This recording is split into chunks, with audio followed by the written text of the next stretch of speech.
Hey everybody, so in this video I just wanted to talk about the monthly expected move. So every now and then when we see a substantial rally or we see a substantial sell-off, you're going to want to check where the monthly expected move is. So I'm going to show you how to do that real quick, and we're going to see just how accurate that this can actually be. So we're going to go over to the Analyze tab, and then we're going to type in QQQ. So we're going to look at this for the NASDAQ. And if I'm going on QQQ, I will actually think back. So there's this think back tool. This actually lets us pick a date. And I will actually go over to April 30th, which is pretty much the last day of that month. So then if we're looking at April 30th, we can see that the price on the Qs was 322.56. Now, what we're going to look at is we're going to look at next month's expiration. So we're going to look at the first expiration for June. So if we go down here, we can see June 2nd right here, and we can see that the expected move right there is $16.29. So what is the upside expected move?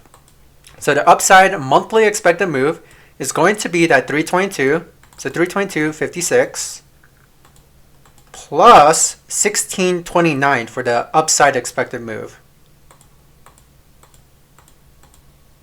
All right, so that is 338.85. Now, what did we actually hit on the Qs when we hit that high?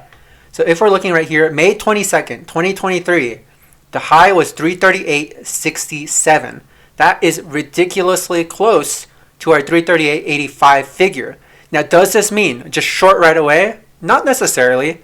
I mean, you're going to want to actually look at what's actually going on with the charts. So if we're going back over to the charts, and we're looking at the Qs. So when Qs did that top tick right there at right around 338-ish, what was RSI at? RSI was over 70. So what was MACD doing as well? Well, MACD kind of looked like it was flattening out a little bit. So, there are these tools that you can look at. So, here we had the monthly expected move basically hit the top tick. And then we had RSI over 70.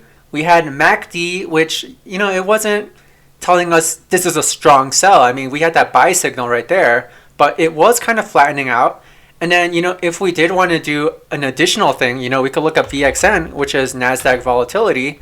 And then if we go on to a shorter time frame, we can also see that we had this gap over on the VXN. And if we look at this gap, it's pretty much filled at this point.